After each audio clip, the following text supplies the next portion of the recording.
नमस्कार, मैं हूँ आपके साथ कंचन मिश्रा। अपडेट मीडिया 24x7 में आप सभी का स्वागत है। अपडेट मीडिया 24x7 के समस्त परिवार की ओर से आप सभी को गणतंत्र दिवस की बहुत बहुत शुभकामनाएं।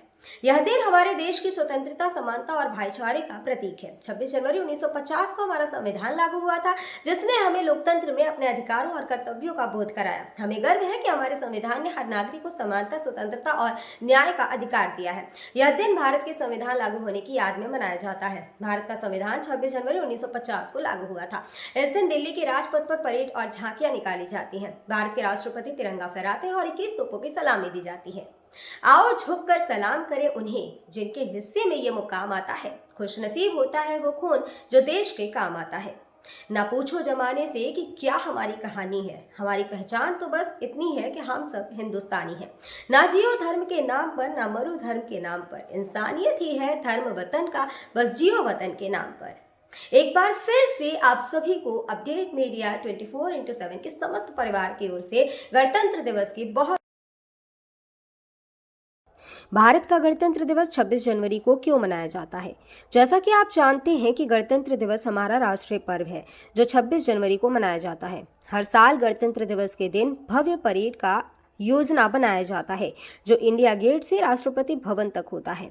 इस परेड के दौरान थल सेना, वायुसेना और नौसेना के जवान शामिल होते हैं। इस परेड के दौरान तीन सेनाओं के प्रमुख राष्ट्रपति को सलामी देते हैं। यही नहीं, इस दिन तीन सेनाएं आधुनिक हथियारों का प्रदर्शन भी करती हैं जो राष्ट्रीय शक्ति का प्रतीक है। लेकिन आप जानते हैं कि गणतंत्र दिवस 26 जनवरी को ही क्यों मनाया जाता है? दरअसल 1950 ईस्वी में मुझे भारत सरकार अधिनियम को हटाकर भारत का संविधान लागू किया गया था। संविधान को लागू करने के लिए 26 जनवरी का दिन इसलिए चुना गया क्योंकि साल 1929 में दिसंबर में लाहौर में भारतीय राष्ट्रीय कांग्रेस का अधिवेशन पंडित जवाहरलाल नेहरू की अध्यक्षता में हुआ था। इस अधिवेशन में प्रस्ताव पारित कर इस बात की घोषणा की गई कि यदि अंग्रेज सरकार द्वारा 26 जनवरी 1930 तक भारत को स्वतंत्र देश का दर्जा नहीं दिया गया तो भारत को पूर्ण रूप से स्वतंत्र देश घोषित कर दिया जाएगा। जब अंग्रेज सरकार ने कुछ नहीं किया तब कांग्रेस ने 26 जनवरी 1930 को भारत को पूर्ण स्वराज घोषित कर दिया। 26 जनवरी 1950 के दिन सुबह 10:18 पर भारत एक गणतंत्र बना। इसके 6 मिनट बाद 10:24 पे राजेंद्र प्रसाद ने भारत के पहले राष्ट्रपति के रूप में शपथ ली। इस दिन पहली बार बतौर राष्ट्रपति डॉक्टर राजेंद्र प्रसाद बग्घी पर बैठकर राष्ट्रपति भवन से निकले थे। इस दिन पहली बार भारतीय सैन्य बल की सलामी ली। पहली बार उन्हें गॉर्ड ऑफ स्वामित्व दिया गया था। गणतंत्र दिवस के दिन भारत में राष्ट्रीय अवकाश भी घोषित किया जाता है।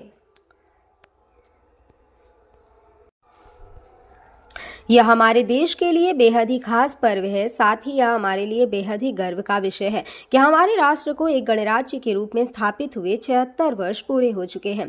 देश की संप्रभुता और एकीकरण को दर्शाने वाला यह त्योहार हर भारतीय के मन में देशभक्ति की भावना का संचार करता है। 26 जनवरी 1950 21 तोपों की सलामी के साथ तिरंगा फहराते हुए राष्ट्रपति डॉक्टर राजेंद्र प्रसाद ने स्वतंत्र भारत का स्वनिर्मित संविधान लागू किया। भारत के नए युग की शुरुआत के साक्षी देशवासियों सहित सी गोपालाचारी, जवाहरलाल नेहरू, सरदार पटेल जैसे गणमान्य बने। मात्र 3 साल पहले आजादी की सुबह देखने वाले देश ने अपना संविधान बनाकर विश्व को अपनी संप्रभुता का परिचय दिया। हालांकि ये डगर इतनी आसान नहीं थी। इतिहास के पन्नों को टटोले तो मालूम होता है कि स्वराज के साथ ही अपने संविधान, हक और हुकूम की लड़ाई बेहद चुनौती भरी थी। दरअसल अंग्रेजों की गुलामी से त्रस्त देशवासियों को प्रथम विश्व युद्ध के दौरान एक सुनहरा अवसर हाथ लगा जब ब्रिटेन की ओर से मदद की गुहार लगाई गई। भारतीयों ने सहर्ष प्रस्ताव स्वीकार किया और वर्ल्ड वॉर में ब्रिटेन के साथ खड़े नजर आए। यह उद्देश्य के साथ कि उन्हें आगे चलकर अंग्रेजों की हुकूमत से आजादी मिल जाएगी। लेकिन एक बार फिर अंग्रेज अपनी बात से पलटते नजर आए और आजादी के बदले लेकर आए भारत सरकार अधिनियम 1919। इस अधिनियम का असर ये रहा कि देश के कुछ बड़े प्रांत में दोहरी शासन प्रणाली व्यवस्था लागू हुई। इसके तहत स्वास्थ्य, शिक्षा, कृषि जैसे विषयों को भारतीय मंत्रियों के सम्मुख सौंप दिया गया था। वहीं दूसरी तरफ से सैन्य, रक्षा और विदेशी मसले जैसे अहम मुद्दे वायसराय के अधिकार क्षेत्र में रहे। इसके अनुरूप भारतीयों को यह आश्वासन दिया गया कि इस अधिनियम से पड़ने वाले प्रभावों का विषय में भविष्य में आकलन किया जाएगा। अंग्रेजों के इसी कदम ने जमीन तैयार की साइमन कमीशन की। जो साल 1928 में भारत की धरती पर दाखिल हुआ। साइमन कमीशन ने बड़े ही नाटकीय अंदाज में संवैधानिक सुधारों की समीक्षा कर अपनी रिपोर्ट तैयार की। लेकिन अब समय बदल गया है। अब देशवासी अंग्रेजों के बहकावे में नहीं आने वाले थे, क्योंकि स्वराज के साथ साथ अपने संविधान की मांग भी धीरे धीरे देशवासियों के मन में परवान चढ़ने लगी थी। साइमन कमीशन रिपोर्ट के बाद देश भर में जमकर आंदोलन हुए। इसे शांत करने के लिए ब्रिटिश सरकार ने राउंड टेबल कॉन्फ्रेंस का आयोजन किया। हालांकि देश के सभी वर्ग के नेता इसमें शामिल नहीं थे, इसलिए ये एक असफल प्रयास सिद्ध हुआ। लेकिन जहां एक तरफ ब्रिटिश हुकूमत भारतीयों के इरादों को एक बार फिर भुलाने के जद्दोजहद में लगी थी, तो वहीं दूसरी तरफ देश के वीर सपूतों ने अपने संविधान का खाका तैयार भी कर लिया था। साल 1928 में मोतीलाल नेहरू सहित 8 कांग्रेस नेताओं ने एक संविधान का मसूदा तैयार किया, जिसकी नींव 1921 में भारतीय राष्ट्रीय कांग्रेस के कराची अधिवेशन में तय की गई थी। इस तरह स्वतंत्र भारत के संविधान की रूपरेखा सजने लगी थी। समय का पहिया आगे बढ़ता गया। फिर आया गवर्नमेंट ऑफ इंडिया एक्ट 1935, जिसे हमारे संविधान का संरचनात्मक आधार कहा जाता है। दूसरे शब्दों में कहें तो यह एक फाउंडेशन बन गया, जिसके ऊपर मौजूदा संविधान की भव्य इमारत खड़ी हो गई। एक्ट 1935 भारत के लिए आज़ादी की सुगबुगाहट के साथ आया, लेकिन आज़ादी की आहट के साथ मुस्लिम लीग और कांग्रेस के बीच मतभेदों की खाई गहरी होती जा रही थी। दोनों के बीच तल्खियां इतनी बढ़ चुकी थी कि बुनियादी मुद्दों पर भी समझौते की गूंज तक नहीं रही थी। हालांकि इन सभी विवादों से आगे बढ़ते हुए भारतीय नेता अपने लक्ष्य की ओर बढ़ रहे थे। दूसरे विश्व युद्ध के दौरान 1945 में सभी पार्टियों की सहमति से संविधान का प्रारूप तैयार कर लिया गया था, जिसे सार्वभौमिक वयस्क फ्रेंचाइजी स्वतंत्रता और समानता के साथ अल्पसंख्यकों के अधिकारों की रक्षा का विशेष ध्यान रखा गया था। इसके साथ ही भारत छोड़ो आंदोलन और आजाद हिंद फौज की निर्भीकता ने अंग्रेजों ने भारत में अनंत काल तक राज करने का सपना चूर चूर कर दिया था। जैसे जैसे भारतीय राष्ट्रीय आंदोलन जोर पकड़ता गया, ब्रिटिश हुकूमत पर संविधान निर्माण के लिए संविधान सभा के गठन का दबाव भी बढ़ता गया। इस गहमा गहमी के बीच आखिरकार 9 दिसंबर 1946 में नई दिल्ली के संवैधानिक हॉल में संविधान सभा की पहली बैठक हुई, जिसमें महात्मा गांधी को छोड़कर उस वक्त के राष्ट्रीय आंदोलन से जुड़ी करीब हर बड़ी शख्सियत शामिल थी, जिसका मुस्लिम लीग ने भारत को 2 हिस्सों में बांटे नए मुल्क पाकिस्तान की मांग को लेकर बैठक का बहिष्कार किया। लिहाजा पहली बैठक में कुल 207 सदस्यों ने हिस्सा लिया, जहां सभा के सबसे वरिष्ठ सदस्य डॉक्टर सच्चिदानंद सिन्हा को सभा का अस्थायी सदस्य चुना गया। हालांकि 2 दिन बाद 11 दिसंबर को डॉक्टर राजेंद्र प्रसाद सभा के अध्यक्ष निर्वाचित हुए और डॉक्टर एच.सी. मुखर्जी और वी.टी. कृष्णमाचारी को सभा का उपाध्यक्ष बनाया गया। इसी कड़ी में आया सुनहरा दिन 15 अगस्त 1947 का, जब गुलामी की बेड़ियों को तोड़ भारत ने आज़ादी की नई सुबह देखी। देशवासियों में जोश भरते हुए आज़ाद भारत के प्रथम प्रधानमंत्री जवाहरलाल नेहरू ने बुलंद आवाज में देश को संबोधित किया। इतिहास के पन्नों में यह भाषण ट्रस्ट विद डेस्टिनी नाम से दर्ज हुआ। इसके साथ ही तेज हुई संविधान निर्माण की प्रक्रिया। आज़ादी के बाद चुनौतियों में इजाफा हुआ।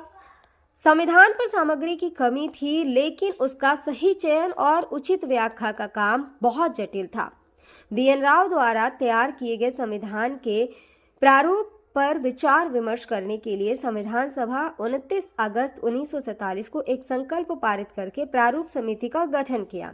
इसके अध्यक्ष के रूप में डॉक्टर भीमराव अंबेडकर को चुना गया। इस समिति में अंबेडकर के अलावा 6 और सदस्य थे।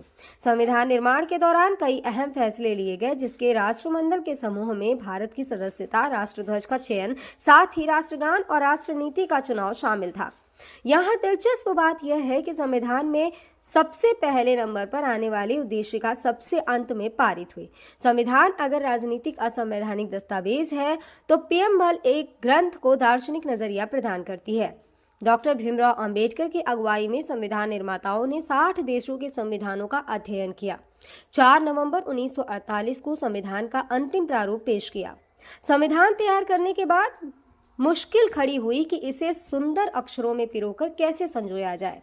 इस उधेड़-बुन के बीच प्रेम बिहारी नारायण रायजादा का नाम सामने आया, जो कि अपने दौर के सबसे विख्यात कैलीग्राफर थे।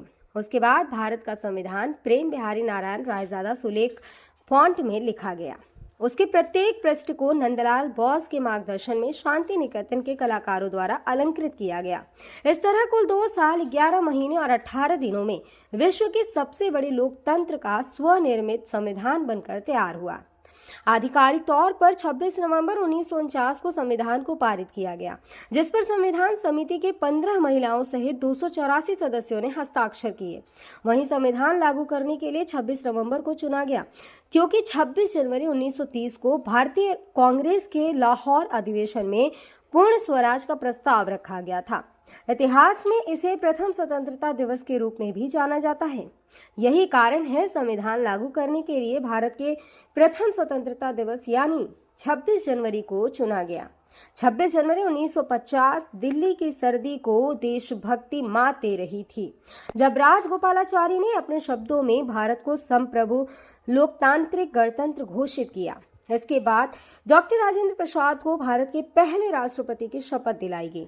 उसके बाद सार्वजनिक समारोह की शुरुआत हुई, जिसमें राष्ट्रपति डॉक्टर राजेंद्र प्रसाद और मुख्य अतिथि इंडोनेशिया के अध्यक्ष सुकर्नो हुए और मुख्य अतिथि इंडोनेशिया के अध्यक्ष सुकर्नो भी शामिल हुए। इसी तरह दिनांक 26 जनवरी 1950 इतिहास के पन्नों में स्वर्णिम अक्षरों में दर्ज हो गया। ग्राम जसईपुर, ब्लॉक तिंदवारी, जनपद बांदा प्रधान अंजलि देवी और प्रतिनिधि वीरेंद्र की ओर से समस्त गांव वासियों, नगर वासियों और देशवासियों को गणतंत्र दिवस की बहुत बहुत शुभकामनाएं। और साथ ही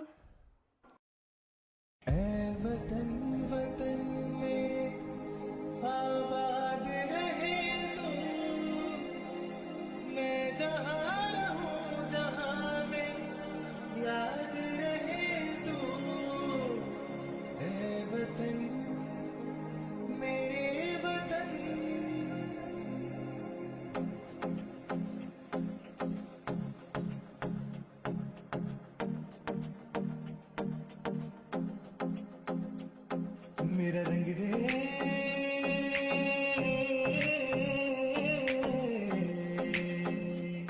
मेरा रंग दे बसंती चोला, माए रंग दे, मेरा रंग दे बसंती चोला, माए रंग दे, मेरा रंग दे बसंती चोला, रंग दे। भारत में एक और बीमारी ने दस्तक दे दी है। ये बीमारी है HMPV। चीन के बाद अब भारत में भी HMPV ने दस्तक दे दी है। भारत में HMPV के 2 केसेस मिले हैं, जिसके बाद लोगों के मन में डर और सवाल पैदा हो गए हैं। सवाल ये कि HMPV वायरस क्या है, HMPV वायरस के लक्षण क्या है, HMPV वायरस से कैसे करें बचाव और क्या HMPV कोई नया वायरस है। अगर आपके मन में भी ये सवाल है तो यहाँ आपको हर सवाल के जवाब मिल जाएंगे। चीन में ह्यूमन मेटान्यूमो वायरस की वजह से वायरल बुखार श्वसन संक्रमण के बड़े मामले सामने आ रहे हैं। कर्नाटक में 2 मामले सामने आए हैं, जिनमें बेंगलुरु में भी 8 महीने की बच्ची में इस वायरस के संक्रमण का मामला सामने आया है। अब सवाल ये है कि आखिर HMPV क्या है। HMPV यानी ह्यूमन मेटान्यूमो वायरस एक श्वसन वायरस है जो फ्लू जैसे लक्षण पैदा करता है। अब निचले और ऊपरी श्वसन संक्रमण जैसे सर्दी का कारण बनता है। यह एक मौसमी बीमारी है जो आमतौर पर सर्दियों और शुरुआती वसंत में होती है, जो RSV यानी रेस्पिरेटरी सिंसिटियल वायरस और फ्लू के समान होते हैं। इससे बचाव के लिए HMPV आमतौर पर बच्चों में ही डिटेक्ट होता है। सभी फ्लू सैंपल में से 0.7 फेज में HMPV होते हैं। इसके लक्षण है कि HMPV वायरस को ह्यूमन मेटान्यूमो वायरस या ह्यूमो वायरस कहते हैं, जिसके लक्षण काफ़ी हद तक सामान्य सर्दी जुकाम के समान होते हैं। सामान्य मामलों में यह खांसी या गले में घरघराहट, नाक बहने या गले में खराश का कारण बनता है। छोटे बच्चों या बुजुर्गों में HMPV का संक्रमण गंभीर हो सकता है। कमज़ोर ह्यूमन सिस्टम वाले लोगों में भी ये वायरस गंभीर बीमारी का कारण बन सकता है।